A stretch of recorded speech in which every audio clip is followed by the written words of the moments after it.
Assalamualaikum warahmatullahi wabarakatuh. Bismillahirrahmanirrahim. Alhamdulillahi rabbil alamin. Wassalatu wassalamu ala asyrafil anbiya'i wal mursalin wa ala alihi wa sahbihi ajma'in. Amma ba'du. Alhamdulillah, syukur kita pada Allah Subhanahu wa taala di pagi yang penuh rahmat dan barakah ini, waktu yang penuh dengan keberkatan. Mudah-mudahan Allah Subhanahu wa taala merahmati kita semua. Dan pada pagi ini insya-Allah kita akan sambung kuliah online kita, membicarakan berkenaan dengan kiamat, tanda-tanda kiamat, dan menjadi rujukan utama kitab yang disusun oleh Syekh Fahmi Zamzam Al-Banjari An-Nadwi dengan nama Kiamat Hampir Tiba. Mudah-mudahan apa yang dimuatkan di dalam kitab ini menjadi panduan kepada kita mengetahui bagaimanakah kiamat itu akan berlaku dan apakah tanda-tanda yang besar. Sebab orang duk keliru sekarang ni, apakah tanda-tanda dia, betulkah kita ni duduk diambang dekat-dekat dah dengan kiamat? Wallahu alam, adakah tepat ataupun tidak? Maka kembalilah kepada Allah dan juga Rasulnya. InsyaAllah kitab yang disusun oleh Syekh Fahmi ini, Kiamat Hampir Tiba ini, segala maklumat di dalamnya adalah disudut dan juga berdasarkan kepada hadis daripada baginda Nabi SAW dan juga berpandukan kepada Al-Quranul Karim. Dan sebelum kita sambung perbicaraan berkenaan dengan kiamat hampir tiba ini, marilah sama-sama terlebih dahulu kita baca hizib Nasr di Imam Nawawi dengan berkat zikir dan juga doa yang disebutkan, dimuatkan dalam hizib ini. InsyaAllah kita mohon pada Allah Subhanahu wa taala agar mengangkat musibah yang melanda negara kita sekarang ni. Kita mohon pada Allah Subhanahu wa taala bebas kita daripada bala COVID-19 yang sekarang ni merebak seluruh dunia. Dan alhamdulillah, dengan berkat usaha kita semua, kesungguhan kita, istighfar kita, Allah Subhanahu wa taala mengurangkan sekarang ni. Kalau tengok banding dengan negara-negara yang lain, Malaysia nampak kuih stabil, nampak kuih elok lah, alhamdulillah. Jadi sebelum kita baca kitab ni, marilah sama-sama kita buka ataupun mulakan pertemuan kita pada pagi ini dengan urid Imam An-Nawawi dengan hizib Nasr, insyaAllah. Bismillahirrahmanirrahim. Bismillahi Allahu Akbar, Allahu Akbar, Allahu Akbar. أقول على نفسي وعلى ديني وعلى أهلي وعلى أولادي وعلى مالي وعلى أصحابي وعلى أديانهم وعلى أموالهم ألف بسم الله. الله أكبر، الله أكبر، الله أكبر. أقول على نفسي وعلى ديني وعلى أهلي وعلى أولادي وعلى مالي وعلى أصحابي وعلى أديانهم وعلى أموالهم ألف بسم الله. الله أكبر، الله أكبر، الله أكبر. أقول على نفسي وعلى ديني وعلى أهلي وعلى أولادي وعلى مالي وعلى أصحابي وعلى أديانهم وعلى أموالهم ألف لا حول ولا قوة إلا بالله العلي العظيم. بسم الله وبالله ومن الله وإلى الله وعلى الله وفي الله ولا حول ولا قوة إلا بالله العلي العظيم. بسم الله على ديني وعلى نفسي وعلى أولادي. بسم الله على مالي وعلى أهلي. بسم الله على كل شيء أعطانيه ربي. بسم الله رب السماوات السماء ورب الأرضين السماء ورب العرش العظيم. بسم الله الذي لا يضر مع اسمه شيء في الأرض ولا في السماء وهو السميع العليم. بسم الله الذي لا يضر مع اسمه شيء في الأرض ولا في السماء وهو السميع العليم. بسم الله الذي لا يضر مع اسمه شيء في الأرض ولا في السماء وهو السميع العليم. بسم الله خير الأسماء في الأرض وفي السماء. بسم الله أفتتح وبه أختتم. الله الله الله.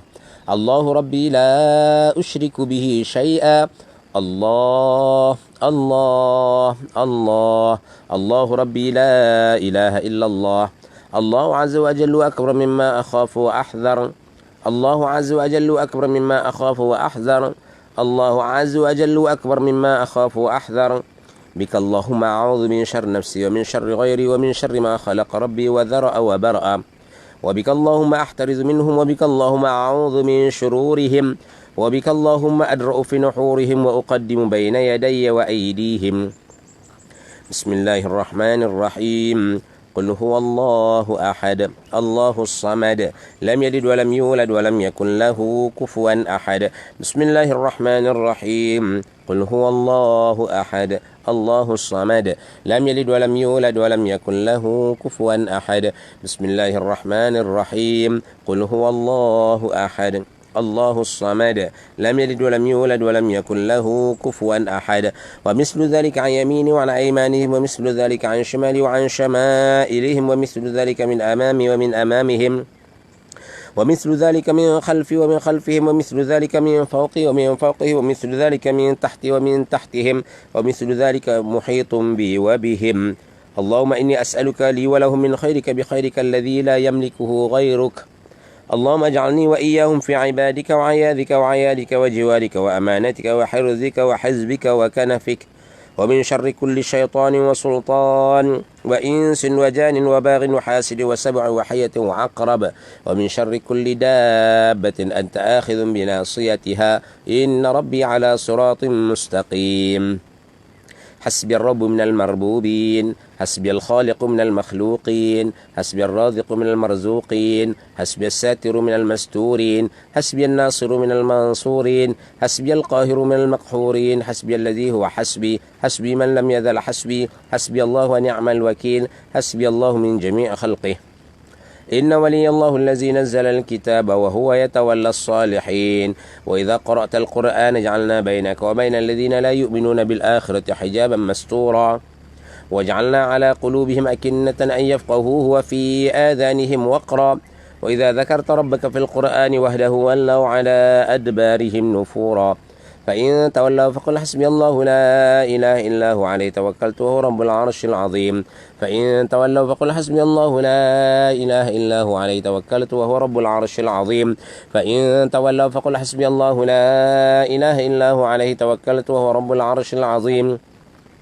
فإن تولوا فقل حسبي الله لا إله إلا هو عليه توكلت وهو رب العرش العظيم فإن تولوا فقل حسبي الله لا إله إلا هو عليه توكلت وهو رب العرش العظيم فإن تولوا فقل حسبي الله لا إله إلا هو عليه توكلت وهو رب العرش العظيم فإن تولوا فقل حسبي الله لا إله إلا هو عليه توكلت وهو رب العرش العظيم ولا حول ولا قوة إلا بالله العلي العظيم ولا حول ولا قوة إلا بالله العلي العظيم ولا حول ولا قوة إلا بالله العلي العظيم وصلى الله على سيدنا محمد وعلى آله وصحبه وسلم.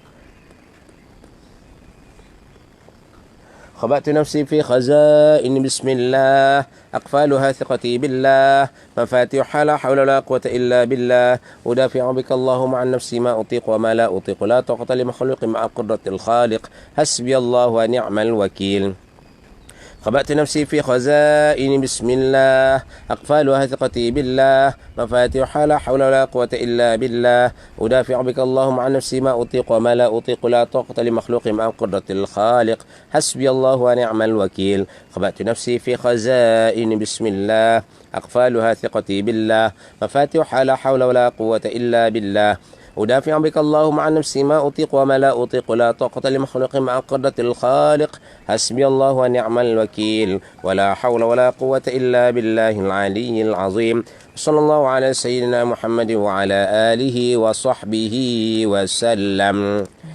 Alhamdulillah, syukur pada Allah Subhanahu wa taala.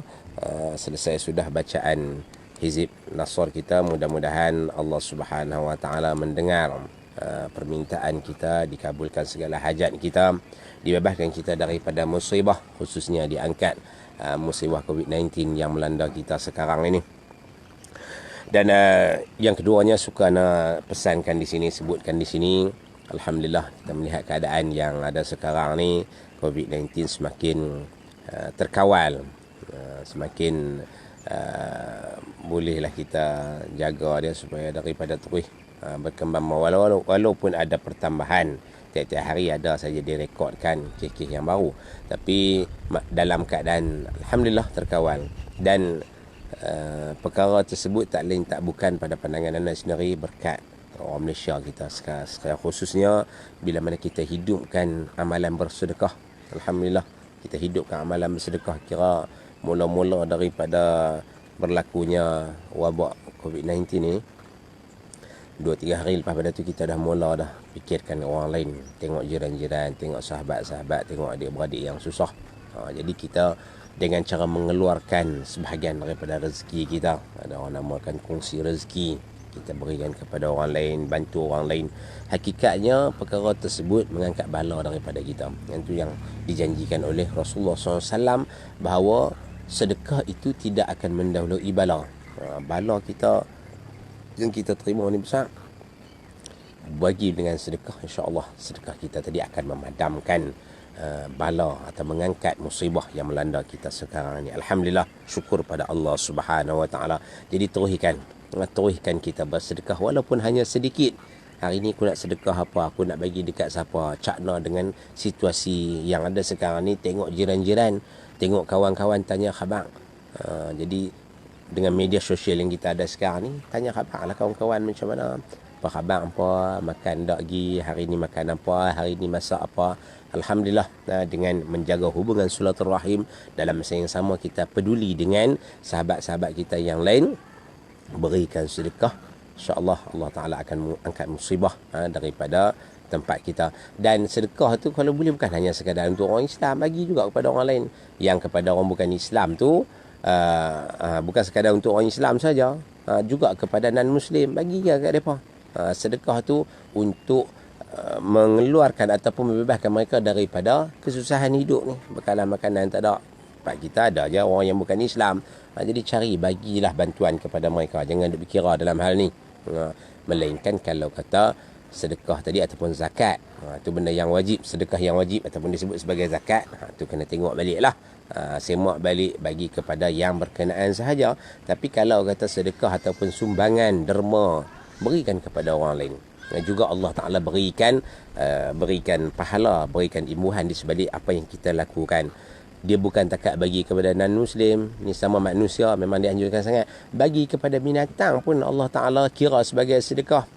Kita tanam satu pokok yang hijau, tumbuh daripada tumbuhan yang hijau tadi, memberi makanan kepada haiwan, juga diberikan ganjaran yang besar, pahala sebalik perbuatan tersebut.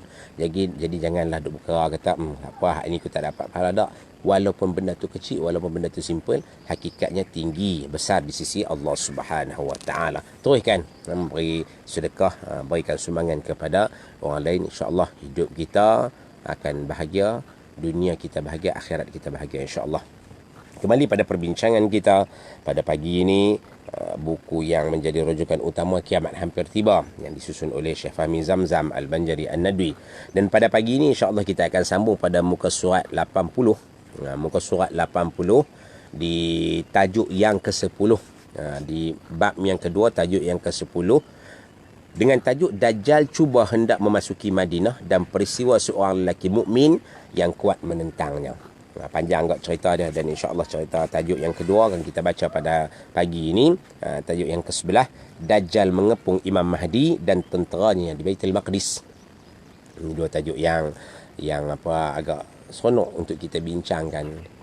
Maklumat yang baik untuk kita perolehi daripada dua tajuk ini, khususnya berkenaan dengan Dajjal akan masuk ke Madinah dan peristiwa seorang lelaki mukmin yang kuat menentangnya. Dan yang keduanya, tajuk yang kedua, iaitu tajuk yang ke-11 daripada kitab Kiamat Hampir Tiba ini, iaitu Dajjal mengepung Imam Mahdi dan tenteranya di Baitul Maqdis. InsyaAllah dua tajuk tu sempat untuk kita bahagikan pada hari ini. Jadi di muka surat 80, tajuk yang ke-10, Dajjal cuba hendak masuki Madinah dan peristiwa seorang lelaki mukmin yang kuat menentangnya. Di penghujung hari-hari Dajjal, ia akan berusaha untuk memasuki bandar Al-Madinatul Munawwarah, tetapi seperti apa yang telah kita sebutkan, ia ditegah dari memasuki kota Madinah ini. Ini kelebihan yang disebutkan oleh Rasulullah SAW daripada hadis Fatimah binti Qais, dan juga cerita Nabi berkenaan dengan kelebihan Madinah ni. Bila mana Dajjal muncul saja di atas muka bumi, semua tempat dia terhalang, semua tempat boleh dia pergi, kecuali dua tempat saja terhalang daripada dimasuki oleh Dajjal, iaitu Mekah dan juga Madinah. Dia tak boleh masuk di sana. Para malaikat berada di sekeliling kota Madinah dengan pedang yang terhunus dan siap sedia memenggal leher Dajjal apabila ia cuba hendak memasukinya. Ini Nabi yang beritahu ni, bukan kata kita reka tak. Memang Nabi beritahu, malaikat duduk di keliling kota Madinah sedang menjaga, terhunus pedang dia, siap sedia untuk berlawan dengan Dajjal. Akhirnya Dajjal akan hanya mampu tinggal di luar bandar Madinah, di kawasan yang berbatu merah. Lalu bergegarlah kota Madinah 3 kali gegaran yang menyebabkan semua orang munafik, laki-laki dan perempuan akan keluar dari Madinah dan terus mengikuti Dajjal. Hari ini dinamakan Al-Khalas, artinya hari penapisan, kerana yang tinggal di Madinah selepas kejadian ini hanyalah orang-orang yang benar-benar beriman sahaja. Jadi pada hari tersebut, orang-orang mukmin sahaja yang ada di dalam Madinatul Munawwarah. Dalam hadis yang sebelum ni kita cerita berkenaan dengan jelajah Dajjal ni, dia pusing seluruh dunia, sampai saja di Madinah tak boleh nak masuk. Dan pada ketika itulah Dajjal akan pergi ke Sabqatul Jurf, bukit yang ada dekat dengan Madinah. Kalau kita tengok di Madinah tu, kota Madinah tu dia duduk di lembah dan ada 2 bukit yang besar, bukit batu yang besar di sebelah. Kalau kita tengok di Madinah tu, macam mana dia punya lokasi dia tu, sebelah utara menghala ke arah timur, kemudian daripada barat menghala ke arah selatan. Dan di belakang sana tu kawasan Allahumma salli ala sayyidina Muhammad, kawasan tenggara. Daripada berpusat di Madinah, kawasan tenggara tu adalah kawasan yang ditumbuhi pohonan hijau, buah kebun kurma banyak. Dan di sebelah utara menghala ke timur, dan juga daripada selatan menghala ke daripada barat menghala ke selatan. Jadi kawasan itu kawasan bukit. Di bawah di tenggara adalah kawasan kebun kurma, banyak kebun. Quba pun di sebelah selatan, tenggara selatan ataupun tenggara Madinah. Jadi bila mana Dajjal ni nak masuk saja ke Madinah, tak boleh, kota tu tak boleh masuk ke kota tu. Dia tak boleh masuk dalam kota Madinah. Cuba nak masuk tak lepas. Akhirnya apa yang terjadi? Dia pergi naik di bukit. Disebutkan di sini bukit yang batu dia warna merah. Batu dia warna merah. Dia sebut di sini kawasan yang berbatu merah. Ada memang batu tu di sana ni memang batu merah. Kalau kita tengok di Bukit Uhud sekalipun, Bukit Uhud tu pun warna dia merah. Tapi parti tengok sambil duduk tengok di atas Jabal Rummat tu, tempat kawasan tentera pemanah duduk di dataran Uhud tu. Kita tengok di bukit, belah bukit tu memang batu dia merah. Di sana batu merah. Dan kawasan tu sebenarnya dulu ni berdasarkan kepada apa yang disebut oleh Dr. Syauqi Abu Khalil, sejarawan muarikh daripada Syria, dia menyebutkan memang kawasan tu sebenarnya dulu ni adalah kawasan gunung berapi, tapi dah padam lah dulu ni kawasan gunung berapi, dan sekarang ni dah tak aktif dah. Tu di luar Madinah. Jadi Dajjal ni dia tak boleh masuk ke kota Madinah, dan akhirnya dia pergi duduk di atas bukit yang berbatu merah. Dan disebutkan dalam hadis yang sebelum ni kita baca, dihentakkan kaki dia, maka bergegarlah Madinah pada ketika itu. Keluarlah orang munafik dan munafiqah. Dan juga riwayat yang lain dia menyebutkan sekali orang kafir akan keluar daripada Madinah pergi duduk bersama dengan Dajjal. Macam mana keadaan tu berlaku? Tak mustahil. Kemungkinan saja orang munafik dan juga orang kafir ni saya duduk di bawah Islam, duduk bawah pemerintahan Islam, duduk bersama dengan orang Islam. Tapi bila melihat kesenangan, ni apa ni hidup dalam susah, apa aja nak kita hidup dalam kesenangan, nikmat yang banyak, Allah Ta'ala tak ni orang munafik ni. Dia akan berhujah macam tu. Allah Ta'ala tak bagi kita duduk dalam kesusahan, jom kita pergi ikut dia ni. Betul dah ada ni. Sebenarnya itulah Dajjal, pembohong yang besar, yang perlu kita elak daripada bertemu dengannya. Kemudian, dan Allah disebutkan dalam hadis Rasulullah SAW, bahawa ketika Dajjal sedang mengepung bandar Madinah ini, tiba-tiba bangkit seorang lelaki yang kuat imannya sambil berkata kepada sahabat-sahabatnya, "Demi Allah, aku akan pergi juga menghadap Dajjal pembohong ini. Aku mahu memastikan betulkah ia Dajjal yang telah diberitahu kemunculannya oleh Rasulullah SAW kepada kita." Tiba-tiba ada seorang lelaki yang bangun ataupun cuba nak keluar, nak pergi berjumpa dengan Dajjal ni. Aku nak pergi jumpa dengan dia ni. Ni kisah ni. Aku nak berjumpa dengan dia ni. Betulkah dia ni adalah Dajjal? Dan aku nak bagi peringatan bahawa ni adalah Dajjal yang sebenar. Cuba nak pastikan sememangnya itu adalah Dajjal. Maka sahabat-sahabat dia menasihatinya supaya jangan pergi menemuinya. Mereka bukan bimbang bahawa dia akan dibunuh oleh Dajjal kerana ia memang sanggup mati syahid. Tetapi mereka bimbang ia akan terperangkap dengan godaannya. Itu kita ngelak seboleh mungkin jangan berjumpa dengan Dajjal. Fitnah dia tu pun cukup besar. Berjumpa dengan dia, bimbang kita takut terikut. Dan fitnah ni pula memang satu benda yang besar. Bagaikan singa yang tidur, jangan dikejutkan. Ni fitnah ni.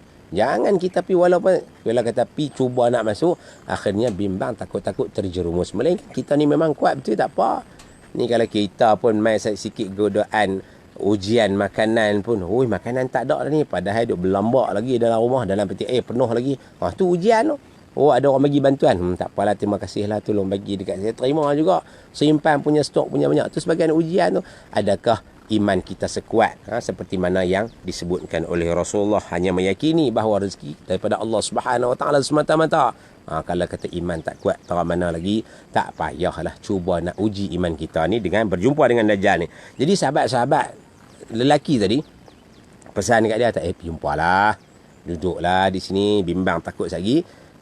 Bukan kata hang nak lawan dia, hang akan termakan pujuk rayu dia, hang akan terkena dengan fitnahnya.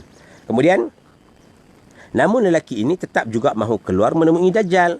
Apabila ia sampai di hadapan pengawal-pengawal Dajjal, mereka bertanya kepadanya. Ingat ni, Dajjal ada pengikut-pengikut dia. Dulu kita dah sebut dah, ada 70,000 orang daripada penduduk Asfahan, terdiri daripada orang Yahudi, akan menyokong apa yang dibawa oleh Dajjal ini.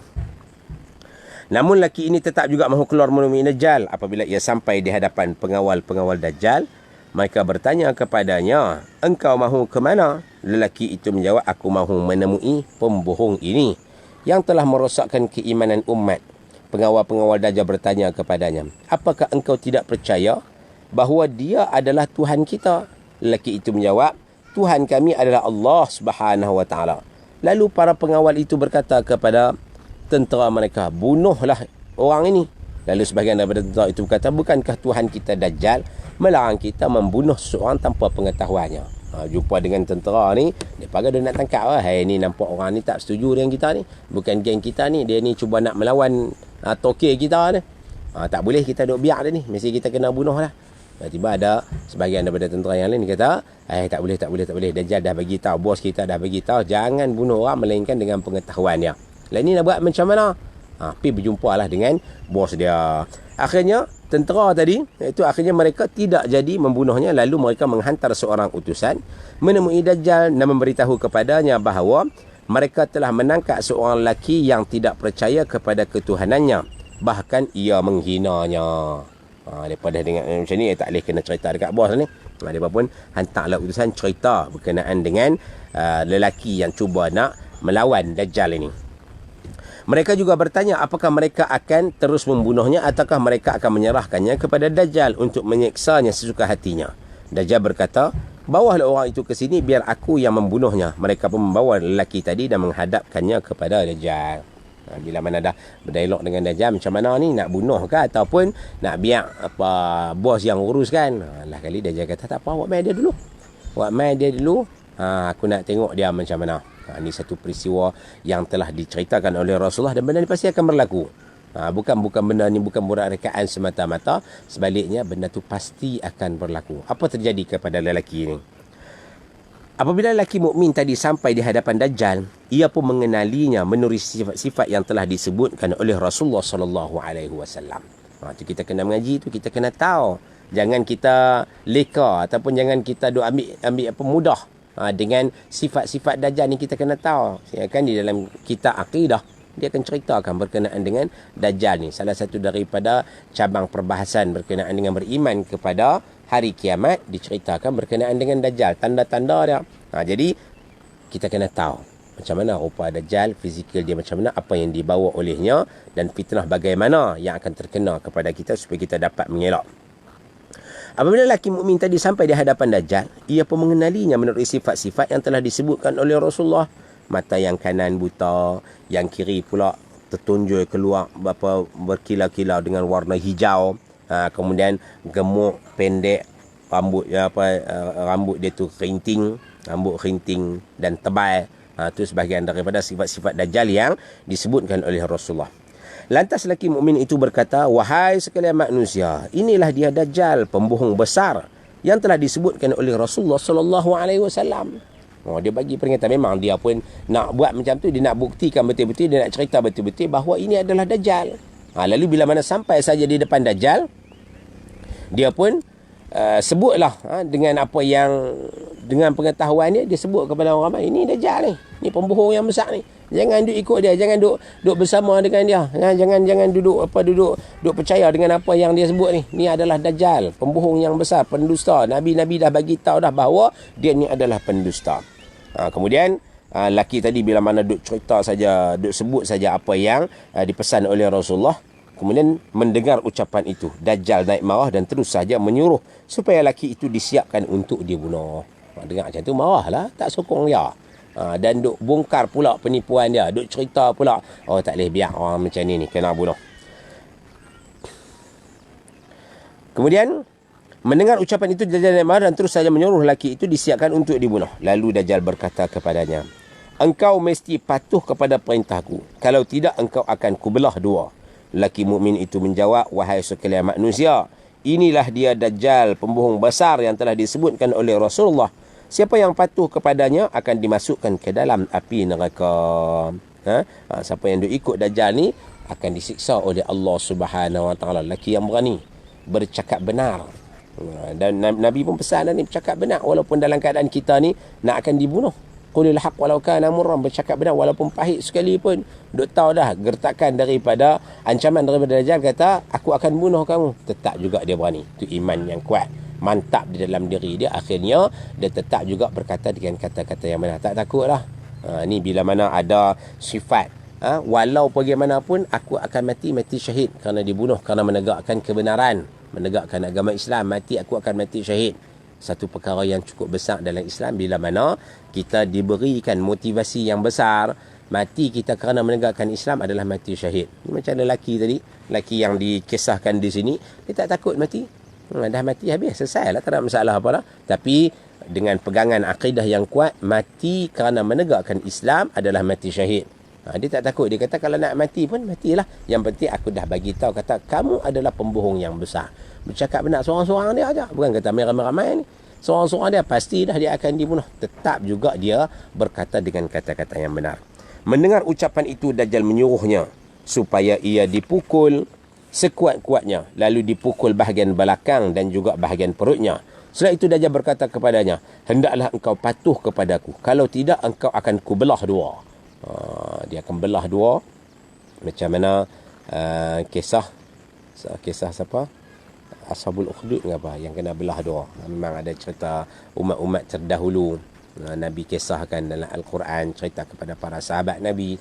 Umat terdahulu ni bila mana menegakkan Islam, sanggup walaupun dibelah dua, digergaji daripada kepala sampai ke bawah. Tu umat terdahulu ni ada yang dipanah.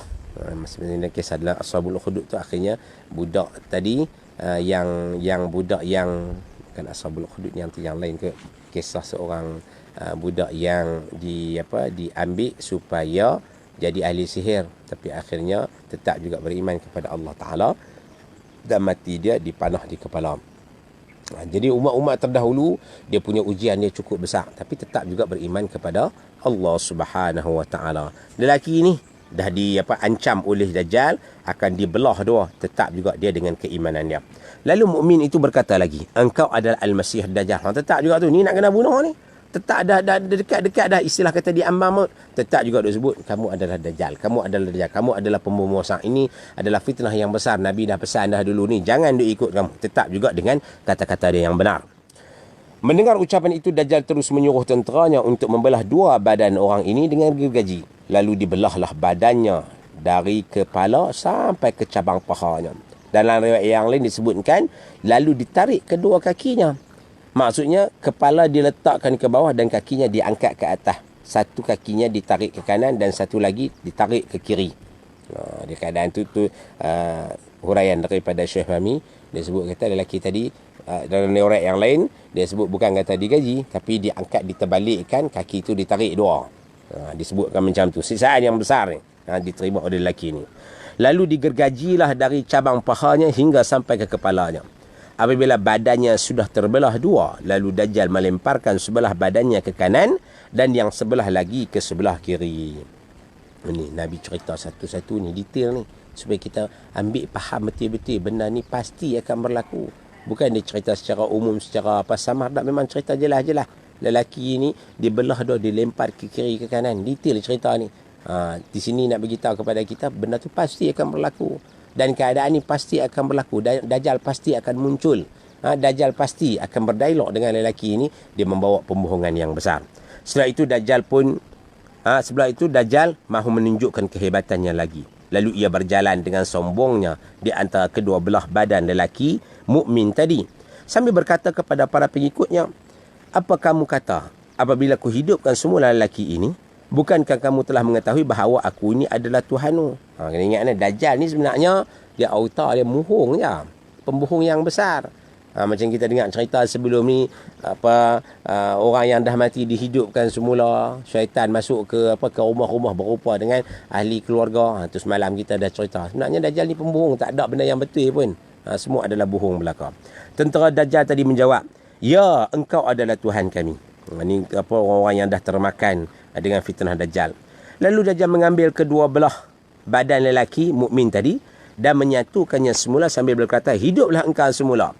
Lelaki mukmin tadi kelihatan tergerak-gerak dan akhirnya ia hidup semula, sama dengan keadaannya sebelum dibunuh oleh Dajjal. Hebat ni. Dihidupkan semula. Lelaki tadi dihidupkan semula. Dia ambil dua bahagian yang telah dibelah tadi, dia cantum, dia kata hiduplah kamu, maka dihidupkan semula. Ini kehebatan yang Allah Ta'ala berikan kepada Dajjal. Sampai orang yang tak tahu, tak maklum, tak ada ilmu berkenaan dengan Dajjal pasti akan kata, ni adalah Tuhan yang besar ni, Tuhan yang hebat ni. Dia akan kata macam tu bila mana jahil. Jadi kita kena mengaji, jangan putih hubungan kita dengan ilmu. Setiap kali kita masa kita, pastikan kita mengaji. Duduk dalam kubur pun orang suruh mengaji. Duduk dalam kubur 6 kaki di bawah tu imam duduk baca talqin, pesanan terakhir jika datang kepada kamu. Tu kata mengaji, minal mahdi ilal lahdi, daripada buayan sampai ke lahat. Kena mengaji. Apatah lagi pula tanda-tanda Dajjal ni, pembohongan Dajjal, fitnah Dajjal ni, kita kena belajar dan kita kena tahu supaya kita tak terkena kepada fitnah dia. Apabila para pendukung Dajjal melihat kejadian ini, mereka jadi bertambah percaya kepada ketuhanannya dan mereka bertambah taat dan patuh kepadanya. Keyakinan mereka bertambah mantap dengan kekuasaannya. Ini betul ni, Tuhan kita ni tengok boleh menghidupkan. Daripada terkenal dah sebelum ni, duk percayalah, tengok macam ni, lagilah yakin bahawa Dajjal tu adalah Tuhan mereka. Ni kan orang jahil ni, sebab tak tahu. Macam mana yang disebutkan sebelum ni, kebanyakan pengikut-pengikut Dajjal ni terdiri daripada orang-orang yang Badawi, Al-Arabi, orang yang jahil, orang yang tak mau mengaji.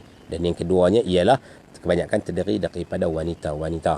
Orang yang jahil, wanita-wanita, banyak terikut dengan fitnah Dajjal. Wa'iyadzubillah, mudah-mudahan Allah Ta'ala lindungi kita daripada fitnah Dajjal ini.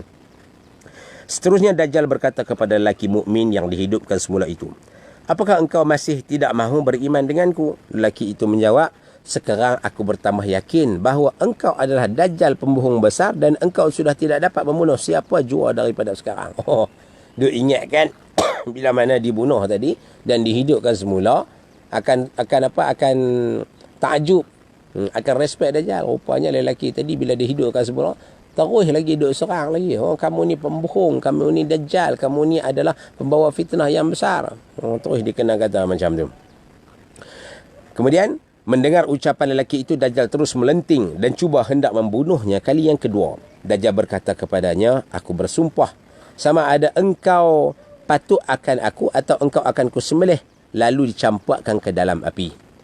Ni aku nak bunuh hang sekali ni. Dia ingatkan periduk-periduk tu dia nak beriman dengan Dajjal. Rupanya terkena Dajjal. Akhirnya orang yang dihidupkan tadi tetap juga menolak apa yang dibawa oleh Dajjal. Lelaki mukmin itu menjawab, demi Allah, aku tidak akan patuh kepadamu. Mendengar ucapan ini, Dajjal terus menangkapnya untuk menyembelihnya. Tetapi Allah Subhanahu Wa Taala menjadikan di leher lelaki itu sejenis lapisan tembaga yang tebal, maka Dajjal pun tidak dapat menyembelihnya. Bila mana untuk kali yang kedua, nak sembelih, nak bunuh saja lelaki ini, tapi tak berjaya. Cuba nak sembelih, tak berjaya. Kenapa? Allah Ta'ala dah jadikan satu lapisan tembaga, seperti mana disebutkan dalam kitab ini. Tembaga yang tebal, pisau taklud, akhirnya tak dapat sembelih lelaki tadi. Dalam satu riwayat yang lain, Allah Subhanahu Wa Ta'ala menjadikan seluruh badan lelaki ini disalut dengan tembaga yang tebal, hingga badannya tidak dapat dilukai oleh apa jua senjata yang dipunyai oleh Dajjal. Dajjal menjadi panik berhadapan dengan lelaki mukmin ini. Maka akhirnya dilemparkannya begitu sahaja ke dalam api yang ada bersama dengannya. Tak boleh nak buat apa. Akhirnya dia ambil lelaki ini, terus masuk di dalam. Macam cerita yang sebelum ni, Dajjal ada duk bawa bersama dengan syurga dan juga neraka. Akhirnya dia bawa lelaki ni, lempar masuk ke dalam neraka Dajjal. Orang yang menyangka lelaki mukmin ini telah hangus di dalam api yang sangat bergelora itu, tetapi sebenarnya ia hanya dicampakkan ke dalam syurga. Itu macam mana pesanan sebelum ni. Siapa yang pilih syurga Dajjal, hakikatnya memilih neraka. Siapa yang masuk ke dalam neraka Dajjal, hakikatnya masuk ke dalam syurga Allah Subhanahu wa taala. Setelah menceritakan kejadian ini, Nabi SAW lalu bersabda, laki inilah orang yang paling hampir sekali kedudukannya denganku pada hari kiamat nanti, dan dia akan diberikan pahala syahid yang paling besar sekali di sisi Allah Subhanahu wa taala. Allahu akbar. Kerana keimanan dia yang mantap, keyakinan dia yang tinggi terhadap apa yang disabdakan oleh Rasulullah, lalu Nabi bagi satu penghargaan yang besar. Orang ni, lelaki ni, pemuda ni, mukmin ni akan bersama dengan aku dekat, duduk dekat dengan Rasulullah. Allahu akbar. Dah duduk dekat tu pasti dah syafaat pun akan dapat sekali ya. Boleh masuk dalam syurga Allah Subhanahu wa taala insya-Allah. Setelah menceritakan kejadian ini dan Nabi denganku pada hari, dan dia akan diberikan pahala syahid yang paling besar di sisi Allah Subhanahu wa taala. Menurut Imam Al-Barzanji dalam kitabnya Al-Isya'ah, bahawa pendapat yang asah, artinya yang lebih kuat, mengatakan bahawa lelaki ini ialah Khidir alaihi salam. Nabi Khidir. Macam mana Nabi Khidir ni? Ada orang kata dia adalah Nabi, ada yang kata dia ni adalah wali. Syekh Fahmi meletakkan nota kaki dalam kitab ni, disebutkan bahawa Khidir alaihi salam ada yang mengatakan beliau seorang Nabi dan ada yang mengatakan bahawa beliau adalah seorang wali. Dan adalah diriwayatkan daripada Ibn Abbas radhiyallahu anhu, beliau berkata bahawa Khidir hingga beliau akan mendustakan Dajjal di akhir zaman nanti. Hadis riwayat Daruqutni. Imam Ad-Daruqutni pernah menceritakan, pernah menyebutkan, pernah merekodkan hadis ataupun kata-kata Ibn Abbas yang pastinya hadis Nabi lah. Diriwayatkan oleh Ibn Abbas mengatakan Nabi Khidir akan hidup panjang umur dia. Dan memang lama pun umur dia ni. Di mana tempat dia tu, ada yang sebut kata di pertemuan dua laut. Kita tengok dalam surah Al-Kahfi. Cerita ketika mana Nabi Musa alaihi salam menyangka bahawa dia adalah orang yang paling pandai di dunia ni. Tapi Allah Ta'ala kata ada lagi hamba aku. Pilah ke pertemuan dua laut. Itu berjumpa dengan Nabi Khidir. Dan ada yang mengatakan pertemuan dua laut tu di mana? Di Turki. Dekat dengan Antakya. Baru teringat ni nama Antakya. Dia duduk pergi selalu Antakya. Di Antakya tu 2-3 tempat sejarah disebutlah oleh orang setempat. Dia buat satu tempat tu, orang duduk berjalan-jalan tu, duduk tanya orang Turki boleh cakap Arab di situ. Orang Turki boleh cakap Arab. Katanya dulu ni asalnya adalah Syria. Antakya tu asal Syria, kemudian diletakkan di bawah jajahan Turki. Kemudian di tempat cerita berkenaan dengan Antakya tu, ada yang kata di situ berlaku peristiwa 3 orang yang dalam cerita surah Yasin, utusan daripada Allah Ta'ala berimanlah kepada Nabi ini. Tu cerita tu juga di Antakya. Dan apa yang nak cerita ni, cerita berkenaan dengan makam Nabi Khidir. Makam Nabi Khidir, adakah yang tu kubur dia? Ada yang pendapat kata bukan, yang tu bukan kubur dia, yang tu hanya tempat dia pernah duduk di situ, pernah sampai di situ, mungkin pernah bersembahyang, pernah beribadah di situ, lalu dibuat makam. Dikatakan makam, bukan darikh. Darikh tu kubur, ada jasad. Tapi kalau makam tak ada lagi. Di sana ada di tepi pantai dekat dengan laut Mediterranean di Antakya sana. Ada satu tempat tu katanya di situ adalah makam Nabi Khidir. Dan 2-3 tempat di Damsyik pun ada, di Halab pun ada kata makam Nabi Khidir. Tapi makam bukannya darikh, bukannya tempat yang ditanam, disimpan jasad dia. Di sana ada kisah-kisah berkenaan dengan Nabi Khidir. Jadi dalam riwayat Ibn Abbas mengatakan bahawa Nabi Khidir tu wali, bukannya Nabi. Dia adalah wali. Macam mana boleh kata wali ni? Kalau Nabi tu habislah Nabi kita Nabi Muhammad. Nabi yang terakhir. Dan Nabi Khidir ni bukan Nabi, tapi sebaliknya wali yang dipanjangkan umur dia oleh Allah Subhanahu wa taala. Jadi dalam kitab Al-Isya'ah lil Imam Al-Barzanji menyebutkan bahawa Nabi Khidir ini, lelaki ini adalah Nabi Khidir yang duduk di Madinah dan akhirnya berhadapan dengan Dajjal, dan dialah yang dengan berani mengatakan bahawa Dajjal itu adalah pembohong yang besar. Pendapat yang asah yang lebih kuat mengatakan bahawa lelaki ini ialah Khidir alaihi salam, seperti apa yang disebutkan dalam banyak riwayat dalam hadis Rasulullah SAW. Setelah kejadian ini Dajjal merasa terpukul kerana ia tidak dapat membunuh lelaki mukmin itu. Bahkan ada di kalangan pengikutnya yang mulai meragui ketuhanannya. Bukankah lelaki mukmin telah berkata di khalayak ramai bahawa Dajjal tidak dapat membunuhnya, dan mulai saat itu ia tidak dapat membunuh siapa lagi. Dajjal menjadi malu dan kesaktiannya sudah hampir habis. Yang tinggal hanyalah saat-saat terakhir sebelum ia dibunuh oleh Nabi Isa AS. Lalu ia cepat-cepat melarikan diri ke Baitul Maqdis untuk mencuba operasinya di sana pula. Jadi satu pukulan yang besar terhadap Dajjal ini, bila mana dia tak mampu membunuh lelaki mukmin tadi, yang di riwayat mengatakan, satu riwayat mengatakan ialah Nabi Khidir. Akhirnya dia pun berasa terancam. Ni orang duk tengok ramai ni, pengikut-pengikutku semakin ada yang berkurangan lah, bila mana tak dapat bunuh untuk kali yang kedua. Tadi bunuh kali pertama, kemudian dihidupkan semula, kali kedua tak boleh nak bunuh lah. Jadi dia punya kedudukan dia tu tergugat, kepercayaan pengikut-pengikut dia tu semakin kurang.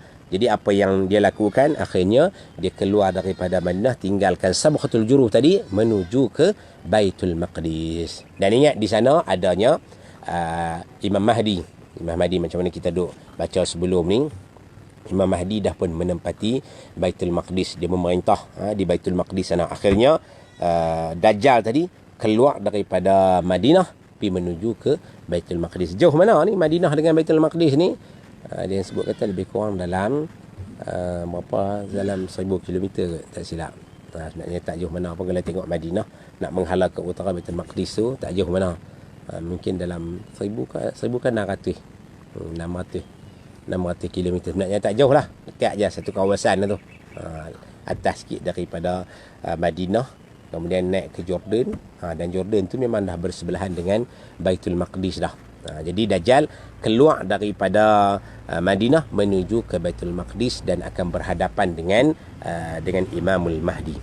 Kemudian perkara yang ke-11 daripada muka surat 85 dalam kitab Kiamat Hampir Tiba, Dajjal mengepung Imam Mahdi dan tenteranya di Baitul Maqdis. InsyaAllah kita akan sambung cerita Dajjal pergi berhadapan dengan Imam Mahdi ini dalam pertemuan esok pula lah. Jadi dah sampai pada masa dia, lebih kurang dekat 9.30. Jadi sekadar itulah yang boleh anda kongsi bersama pada pagi ini.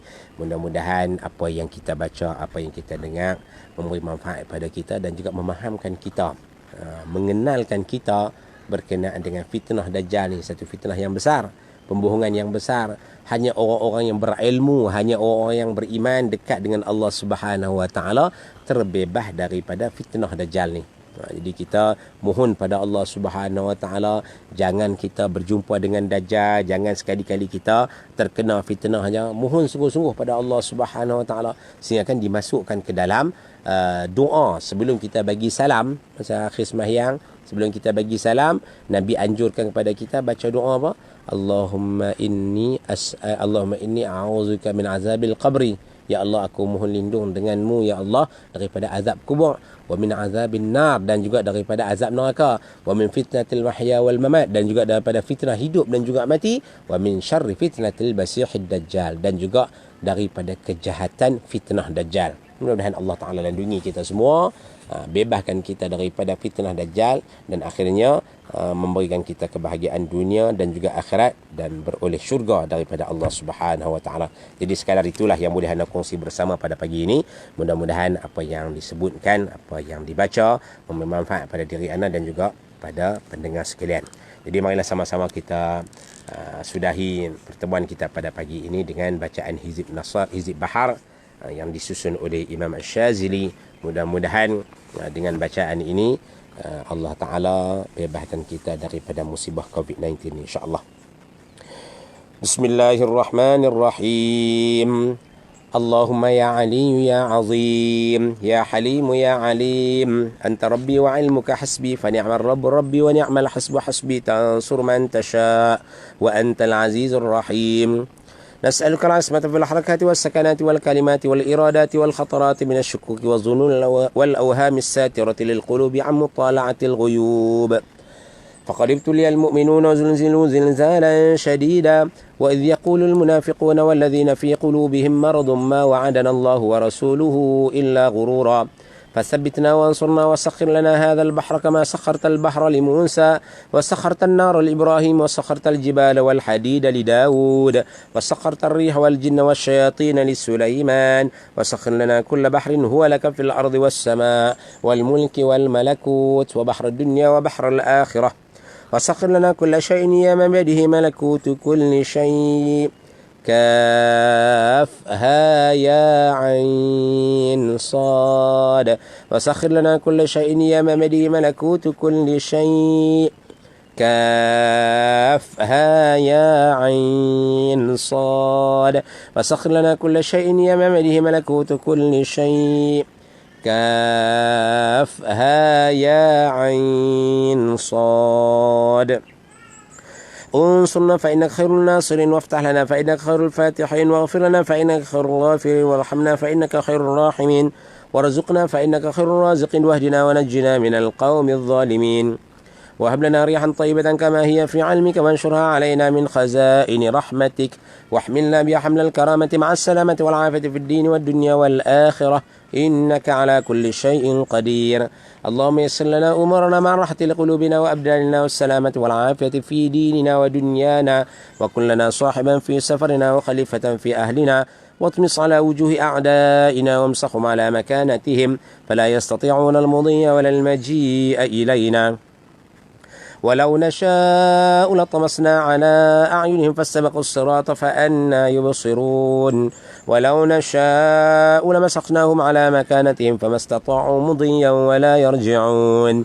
ياسين والقرآن الحكيم إنك لمن المرسلين على صراط مستقيم تنزيل العزيز الرحيم لتنذر قوما ما أنذر آباؤهم فهم غافلون.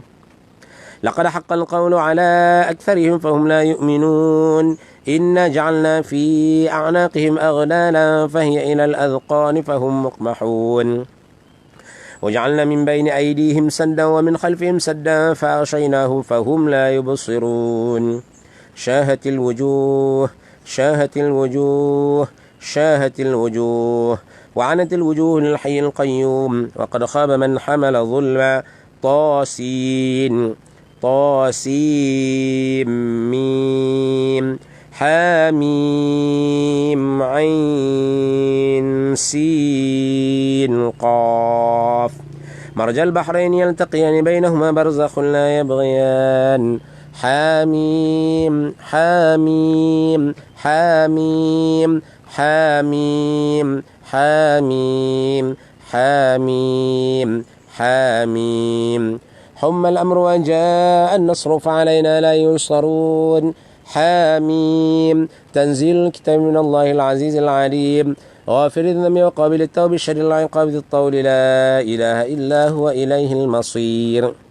بسم الله بابنا تبارك حيطاننا ياسين سقفنا كاف ها يا عين صاد كفايتنا حاميم عين سين قاف حمايتنا فسيكفيكهم الله وهو السميع العليم.